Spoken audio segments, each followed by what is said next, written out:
In engineering physics, we shall try to understand yet another topic, that is what is known as something like sensors.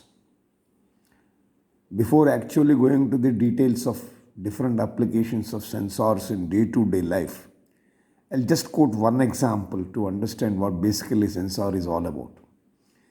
The best example for sensor is your mobile as well as the remote of a television. Right now, understand it's a sensor. So, sensors only they'll operate. Therefore, sensor is a device that detects and responds to some type of input from the physical environment. The specific input may be a light or a heat or a motion or a moisture or a pressure, like that, any type of input. So it receives any type of such input, and the output is generally given as a signal that is converted into human readable display at the sensor location or transmitted electronically over a network for a reading or further processing by a computer. Now, if you see the first decade of 21st century, most of the scientists have labeled it as sensor decade, with a dramatic increase in the applications of sensors over the past 10 to 15 years. Sensors are certainly poised on the brink of a revolution similar to that experienced in microcomputers in 1980s. Just in automobiles alone, for example, sensing concept needs more growth, and it has grown by leaps and bounds. And the sensing technologies are used as varied as the applications. Tremendous advances have been made in the sensor technology, and many more are on the horizon. So, sensor also sometimes referred to as a transducer. So, if you see the schematic approach of a sensor design, it's very simple. Something like this. So, a sensor is defined as a device that detects and responds to some type of input from the physical environment. Here, input is represented as IP, output is represented as OP. So, a sensor is a device or a transducer. It provides a usable input, takes the usable input and provides an usable output as a response to a specific measurand. So there are two components basically. One is called sensor element, another is called a signal condition. What is basically signal conditional unit means? So if you see sensor element, for example, there are two components here. So this sensor is a fundamental transduction mechanism which converts one form of energy into another. Of course, some sensors may incorporate more than one sensor medium, which are called compound sensor. Now, it gives that output to the system, that is the controlling unit or conditioning unit. So, what is the sensor system talks about? It's assorted signal. It is a hardware that processes the signal. It may be analog or digital. So with the processing, either in or on the same package or discrete from sensor itself. That means sometimes system may be a part of sensor or system may be out of a sensor. Its system's job is to process. It's a hardware that processes signal and convert into human readable form and gives them as output signal.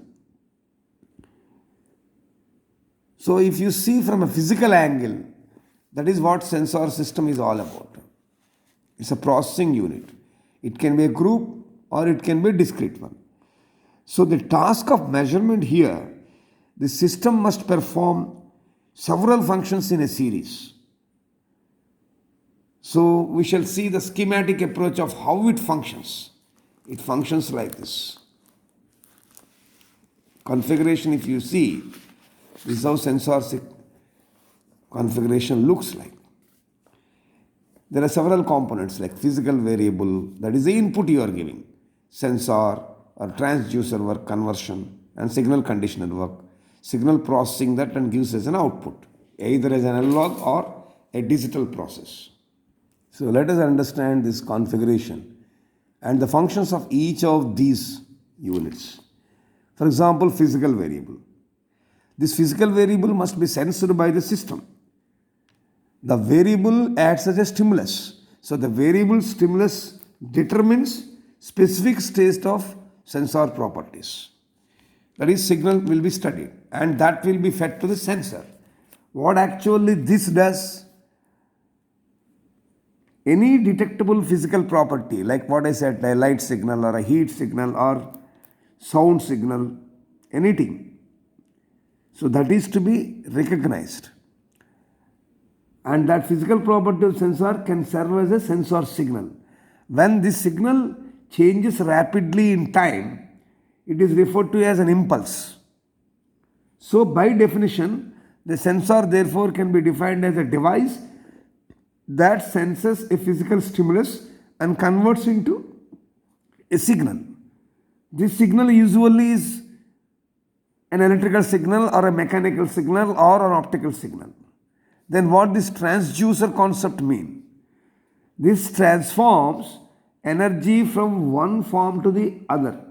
Usually the transducer's output is an electrical signal such as a voltage or a current.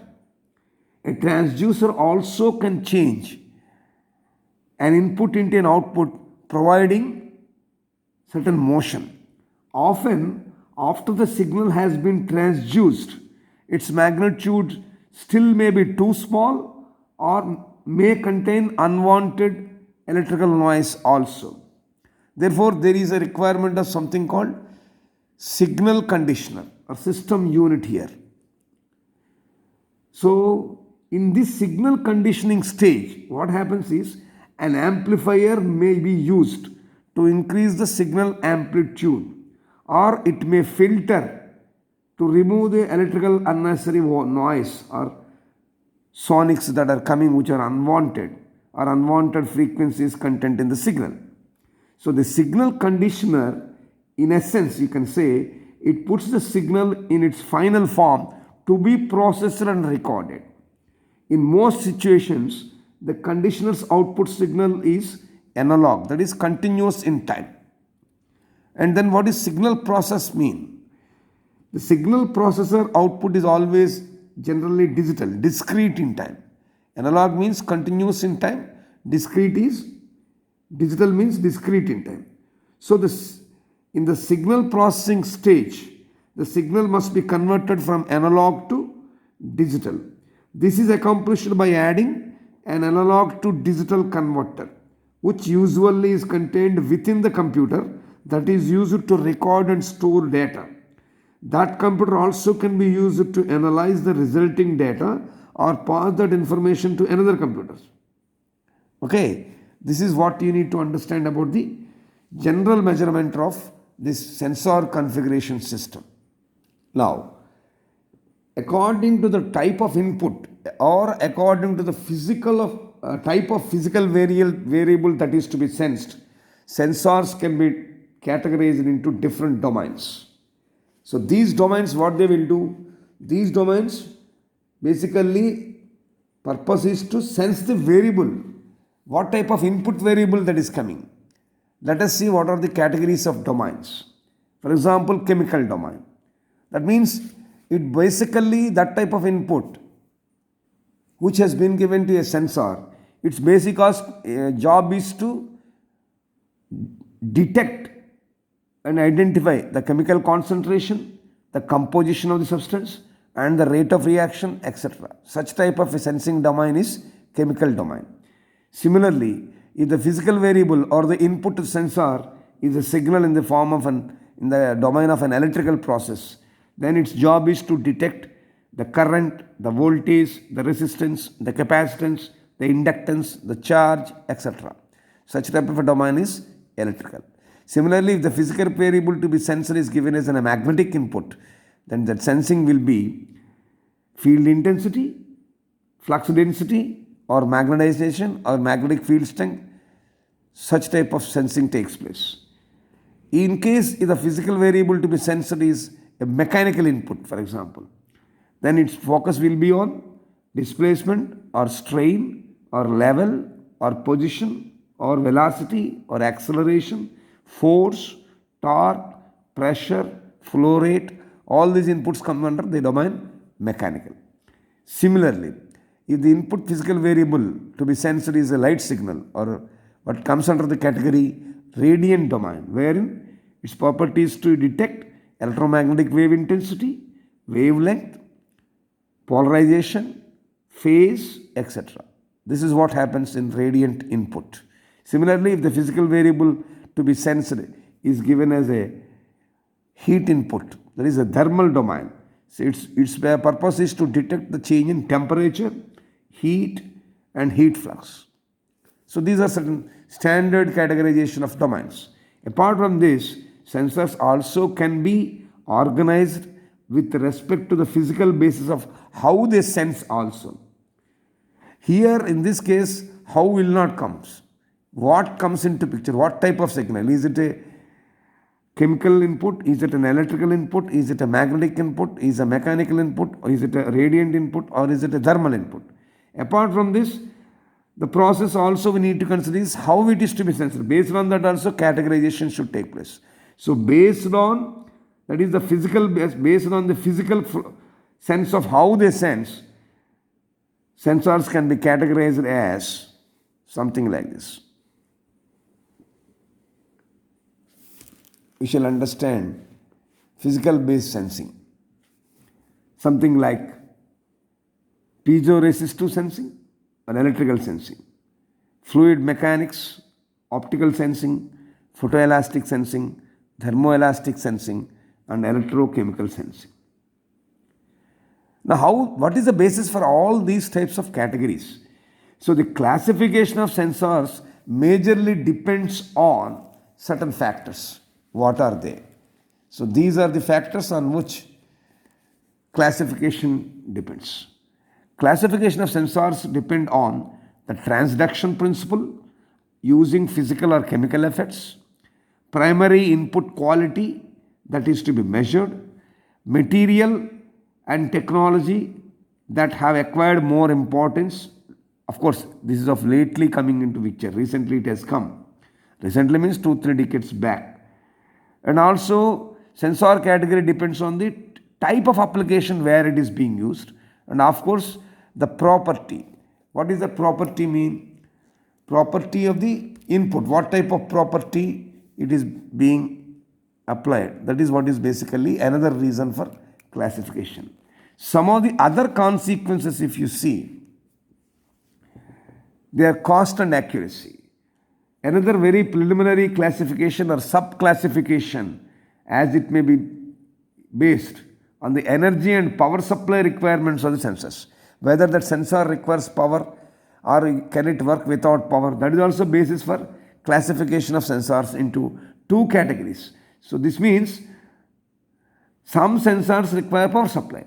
So as a result, such sensors are called active and passive sensors. I'll come to active and passive sensors a little bit later. Because depending on whether that requires power or not, that will help for the sensors to be categorized as active and passive sensors respectively. Sometimes they are also referred to as self-generating or modulating. They are used to qualify this. Now apart from this, there are certain conventional sensors. Nowadays they are being applied. So these are some of the conventional sensors. What they are? Let us understand. So conventional sensors are now, they are applying, supported by the respect to technologies they are using, like micro electromechanical sensors, which are known as MEMS, CMOS sensor, image sensor. CMOS sensor basically image sensors, displacement and motion sensors, motion detectors, and biosensors. They are coming very careful nowadays.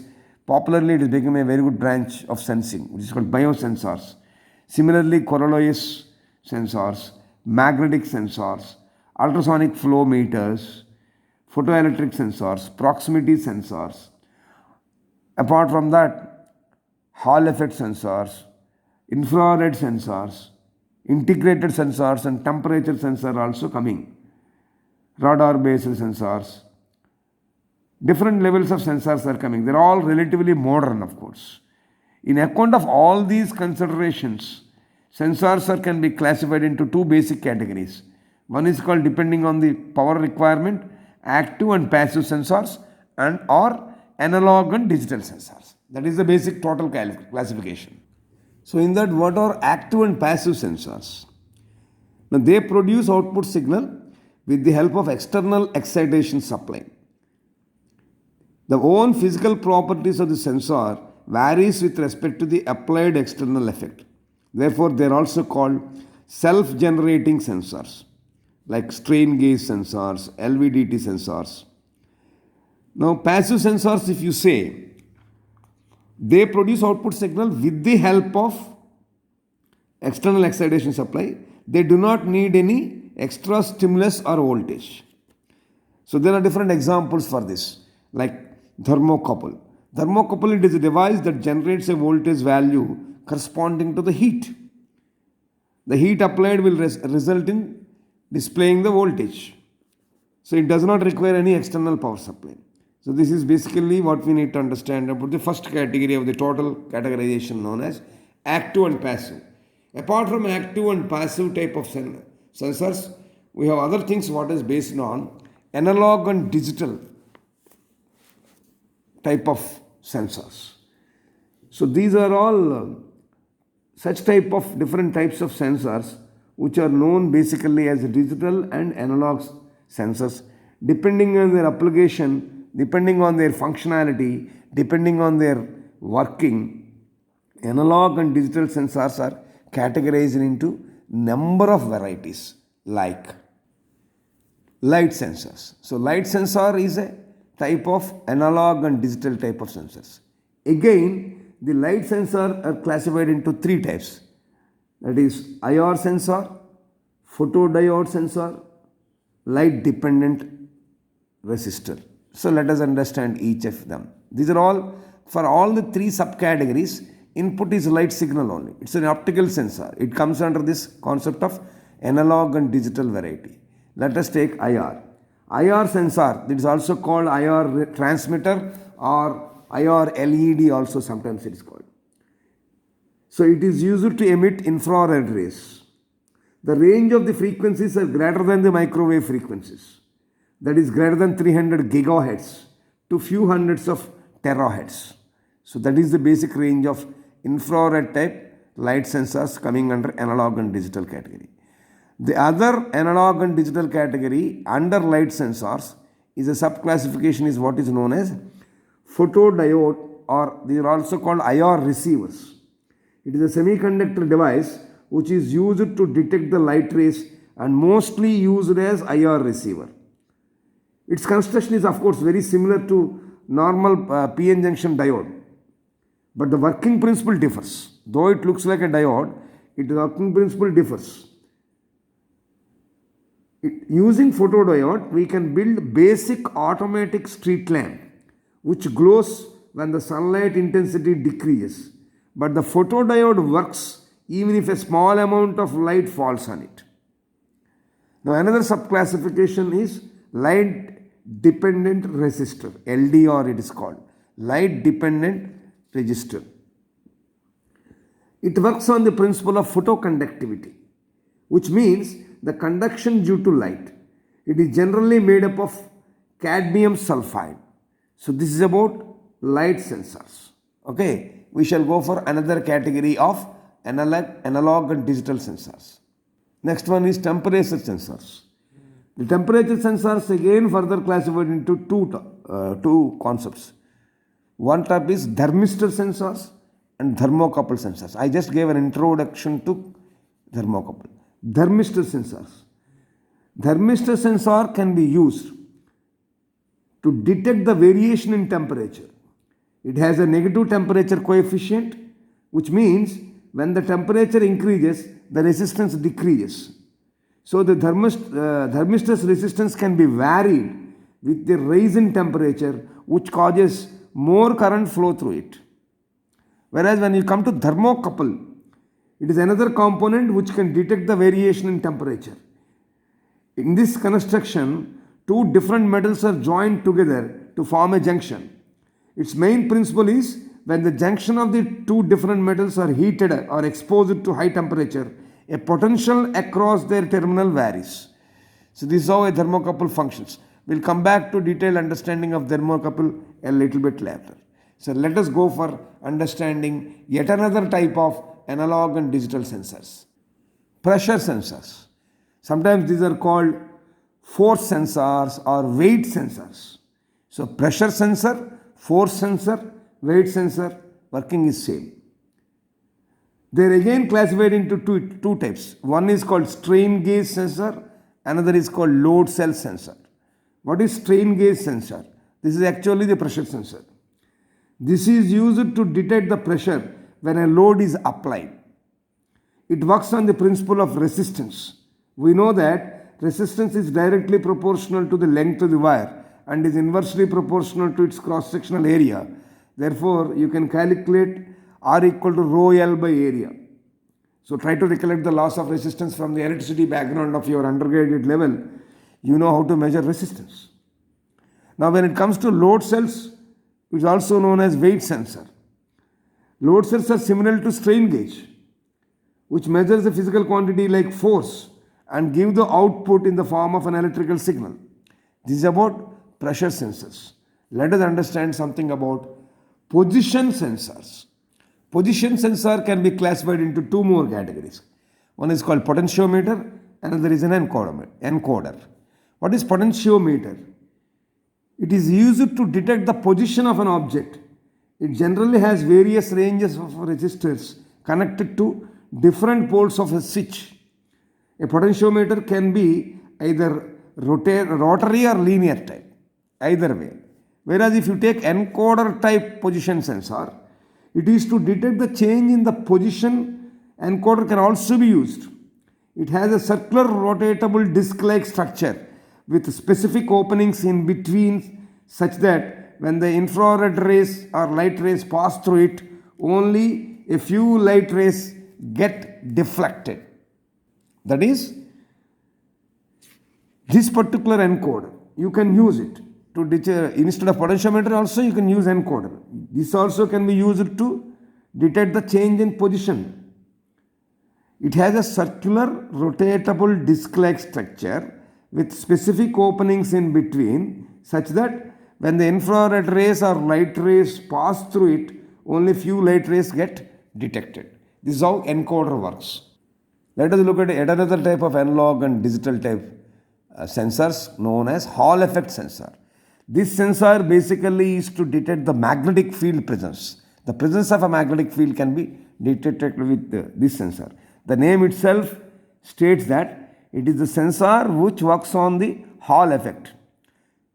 So it can be defined as when a magnetic field is brought close to the current carrying conductor, then a potential difference is developed across the given conductor. That is Hall effect. Using that property, a Hall sensor is used to detect the magnetic field and gives the output in the form of a voltage. This is one such type of a sensor.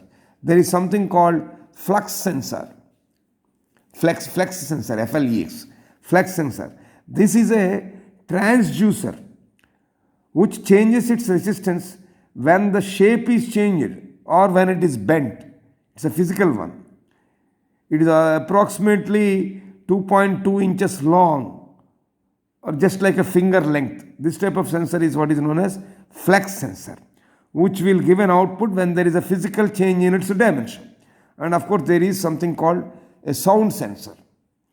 Again, it can be classified into different categories. Among all the categories of sound sensor, the most popular one is the microphone. Microphone can be seen in all smartphones or mobiles. No? So it can detect the audio signal and convert them into small voltage, that is millivolts. So it convert them into small voltage of electrical signals. A microphone can be of many types like condenser microphone, crystal microphone, carbon microphone, etc. Each type of microphone work on the properties like capacitance, piezoelectric effect and resistance respectively. If you look at other types of analog and digital sensors, there are certain sensors like ultrasonic sensor. What is this ultrasonic sensor? Basically, it is nothing but range of frequencies. Its range is greater than audible range, that is greater than 20 kilohertz. So even if it is switched on, we can't sense these sound signals. Only specific speakers and receivers can sense those ultrasonic waves. This ultrasonic sensor is used to calculate the distance between the ultrasonic transmitter and the target, and also used to measure the velocity of the target. Now there is something else known as touch sensor. Now in this generation, we can say that almost all of us are using smartphones, is it not? Which have wide screen and that too a screen which can sense our touch. So let us see how this touch screen works basically. Basically there are two types of touch sensors, resistive based and capacitive based touch screens. So all the sensors that are available in mobile phones nowadays, they come under the concept called touch sensors. There is another sensor what is known as PIR sensor. What is this PIR sensor? It stands for passive infrared sensor. Passive infrared sensor. It's an acronym. These are used to detect the motion of humans, animals or things. This can be observed. These sensors generally applied in cameras that are being posted in public traffic nowadays. In signal posting, PIR sensors are used. These sensors help us to detect the motion of human beings, objects and animals and etc. The motion will be sensed with this. There is another type of sensors nowadays being used, tilt sensors. This is an accelerometer, it's one of the tilt sensors. That is the change in the orientation of the object can be determined with this. And of course, gas sensor. In industrial applications, gas sensors play a major role in detecting the gas leakage. If no such device is installed in such areas, it ultimately leads to an unbelievable disaster. Therefore, these are gas sensors. Of course, we'll come back to that. Smoke detectors, fire detectors, these are all sensors only. Now, before going proceed further, let us look at some of the major applications of this. I already told you the remote we are using in TVs, it's an infrared sensor. So one of the main uses of sensors is in the automotive systems for sensing the position and distance and speed that can be detected through sensors. That is one application. To detect hidden tracks, discontinuous in metals, composites, plastics, ceramics and water level detection, sensors are used. And then detection of leaks in gases, detection of gas leaks in both pipes and cables are using pressure sensor we can identify. There are pressure monitoring that can happen. There are pressure sensors which can detect the level of gas in a tire in a motor vehicle. So pressure monitoring in tires can be done, observed through sensors. And measuring levels are there. Inhalers. Inhalers is an example for a medical application of sensors. The temperature of an object is measured with radiation thermometers. The infrared sensors are also used in imaging objects.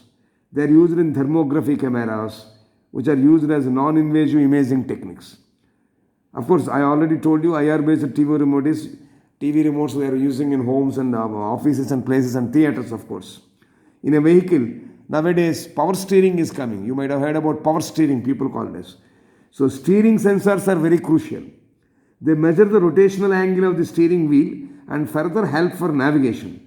These sensors play a role in electronic command steering and electrical power steering. So that type of sensors are used in four-wheelers. The mobile technology you are talking about is built with, entire mobile technology is built with full of sensors and automation technology. Different types of sensors like fingerprint, magnetometer, gyroscope, accelerometer, barometer, thermometer, proximity sensor, heart rate monitoring, light sensors, many more. There are a number of applications innumerable number of applications are available as far as sensors are concerned. The entire world is full of sensors with the technology available now.